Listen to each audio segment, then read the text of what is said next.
Hello, it's Deepa from the Beaumont Library with your recommended read.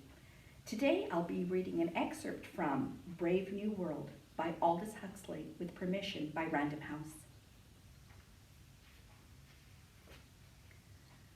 A squat grey building of only 34 stories. Over the main entrance the words Central London Hatchery and Conditioning Centre, and in a shield the World State's motto, Community, Identity, Stability. The enormous room on the ground floor faced towards the north. Cold for all the summer beyond the panes, for all the tropical heat of the room itself, a harsh thin light glared through the windows, hungrily seeking some draped lay figure, some pallid shape of academic gooseflesh, but finding only the glass and nickel and bleakly shining porcelain of a laboratory. Wintriness responded to wintriness. The overalls of the workers were white, their hands gloved with a pale corpse-colored rubber.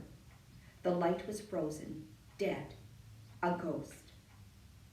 Only from the yellow barrels of the microscopes did it borrow a certain rich and living substance, lying along the polished tubes like butter, streak after luscious streak in long recession down the work tables.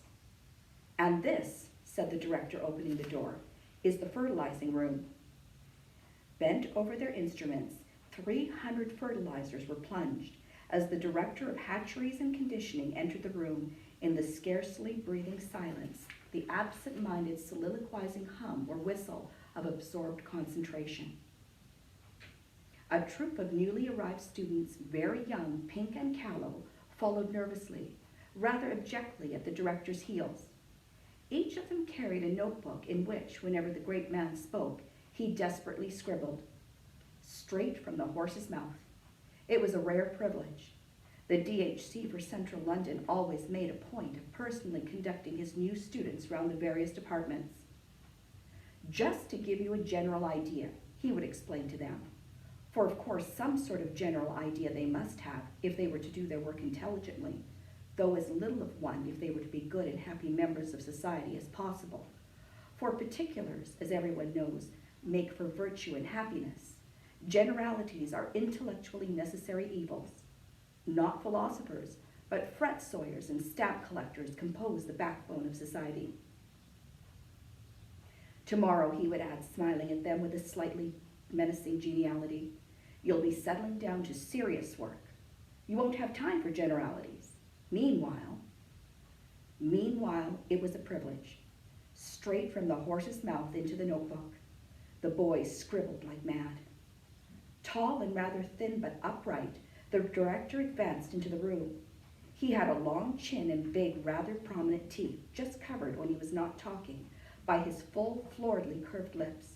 Old, young, 30, 50, 55? It was hard to say.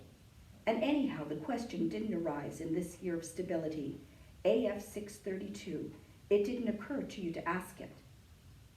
"I shall begin at the beginning," said the DHC, and the more zealous students recorded his attention in their notebooks. "Begin at the beginning. These," he waved his hand, "are the incubators." And opening an insulated door, he showed them racks upon racks of numbered test tubes.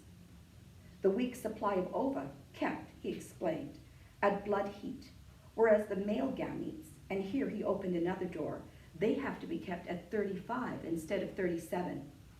Full blood heat sterilizes. Rams wrapped in thermogen beget no lambs. Still leaning against the incubators, he gave them, while the pencil scurried illegibly across the pages, a brief description of the modern fertilizing process. Spoke first, of course, of its surgical introduction. The operation undergone voluntarily for the good of society, not to mention the fact that it carries a bonus amounting to 6 months' salary, continued with some account of the technique for preserving the excised ovary alive and actively developing. Passed on to a consideration of optimum temperature, salinity, viscosity. Referred to the liquor in which the detached and ripened eggs were kept, and, leading his charges to the work tables, actually showed them how the liquor was drawn off from the test tubes, how it was let out drop by drop onto the specially warmed slides of the microscopes, how the eggs which it contained were inspected for abnormalities, counted, and transferred to a porous receptacle. And how, and he now took them to watch the operation, this receptacle was immersed in a warm bouillon containing free-swimming spermatozoa at a minimum concentration of 100,000 per cubic centimeter, he insisted. And how, after 10 minutes, the container was lifted out of the liquor and its contents re-examined. How, if any of the eggs remained unfertilized, it was again immersed, and if necessary, yet again. How the fertilized ova went back to the incubators, where the alphas and betas remained until definitely bottled, while the gammas, deltas, and epsilons were brought out again after only 36 hours to undergo Bokanovsky's process. Bokanovsky's process, repeated the director, and the students underlined the words in their little notebooks. 1 egg, 1 embryo, 1 adult. Normality. But a Bokanovskified egg will bud, will proliferate, will divide from 8 to 96 buds, and every bud will grow into a perfectly formed embryo, and every embryo into a full-sized adult, making 96 human beings grow where only one grew before. Progress. And that was an excerpt from Brave New World. I hope you check it out.